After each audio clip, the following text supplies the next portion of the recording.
In the past week, there have been calls for Facebook and Google to ban political adverts ahead of the upcoming general election. It follows Facebook's decision to allow political disinformation to be published on its platform. Campaigners are arguing for drastic measures to be taken to make up for the lack of legislation governing political advertisements on the internet. So let's take a look at one of these so-called deepfakes put together by the think tank Future Advocacy. My friends, I wish to rise above this divide and endorse my worthy opponent, the Right Honourable Jeremy Corbyn, to be Prime Minister of our United Kingdom. Only he, not I, can make Britain great again.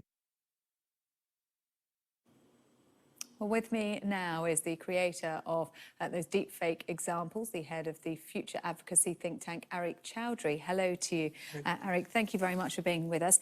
First of all, let's start with what a deepfake actually is. Yes, the simplest way to explain this is deepfakes are essentially Photoshop for video. So these are fabricated, manipulated videos to look and sound like anything you desire, essentially. So what we've done here is manipulate video footage of Jeremy Corbyn and Boris Johnson to make them endorse each other, but also to warn about the threats of deepfakes themselves and unregulated technologies. So it's all the Boris Johnson video that you created there. Let's have a look at the Jeremy Corbyn element of this that was also created.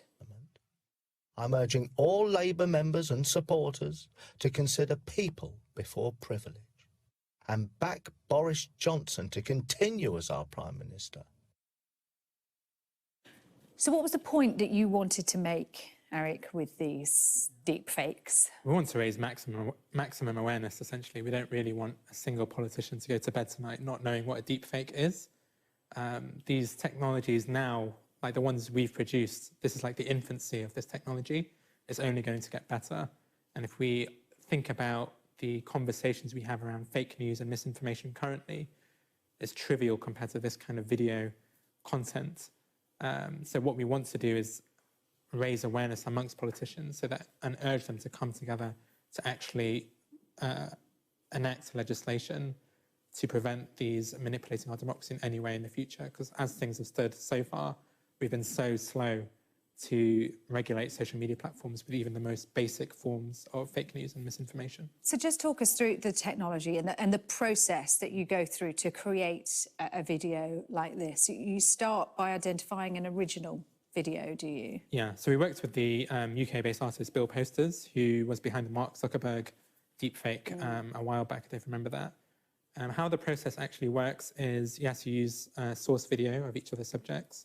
So you find a video of your subject, so Boris Johnson or Jeremy Corbyn speaking to camera in this case. Yeah, and how it really works is you essentially have two AI systems, one of which is fabricating new images and learning from the data to create new images of... So it's looking at the face movements, etc., the way in which they speak. Yeah, and then there's a second system which essentially is marking the work of the first one, determining which ones are real and which ones are fake.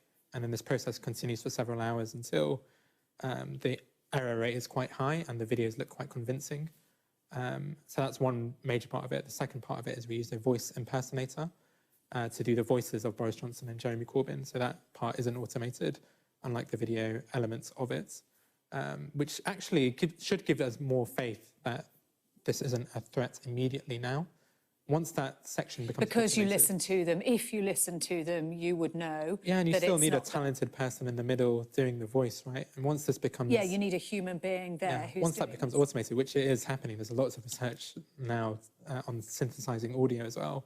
And once you can match those together with the lips, you can have very, very convincing deepfakes in the coming years. But in terms of those voices, isn't the point as well that the majority of people who are looking at these videos on social media don't have the sound on anyway? They're looking at the subtitles, they're scrolling through, so they're not hearing the voices. They're just seeing what you've put there on screen and just seeing those faces. Yeah, and I would imagine most people probably don't even know what exactly Jeremy Corbyn and Boris Johnson sound like, so maybe they would find it difficult to discern. And this is a really, really key part of the deepfake conversation, is that they don't need to be perfect. They just need to be convincing enough to manipulate people to make them think that something has happened which hasn't. And you've gone to extremes in this case to prove your point. So you've got your deepfake of Boris Johnson telling people to endorse Jeremy Corbyn, and then Jeremy Corbyn telling people to endorse Boris Johnson. But that is sort of the reveal at the end after people have watched this. Yeah, so the format is the first few seconds is generally supposed to be quite realistic, and then it gradually gets more and more ridiculous. So you have the endorsement of each other, and then they then actually reveal themselves to be deepfakes.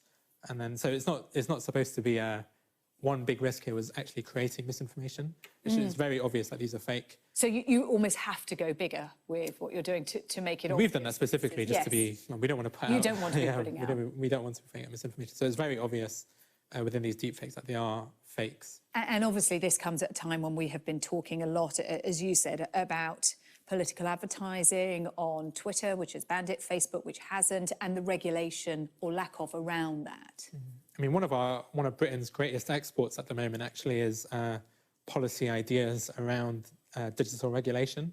There are other countries which have looked at the select committees in the UK and the other inquiries, what our electoral commission has said on how to regulate social media, and have taken those ideas, but we ourselves in the UK have failed to do that. So we've talked about it. Yeah, we've talked endlessly about it, and I've been at many of these roundtables, fed into these research. I'm one of those people that actually submits to a select committee, submits evidence, and there's a lot of conversation, but there's been very, very little action, which is why, again, we've put this out there to raise maximum awareness so that politicians especially will understand that this is something they need to be thinking about. What reaction have you had? Quite positive in general. I think a lot of people are understanding the purpose of the campaign. To be honest, I haven't been able to keep up too much. It has gone quite viral on my phone, so I've not kept in touch massively, but it seems generally quite positive. OK, Areeq Chowdhury, thanks very much indeed for talking to us.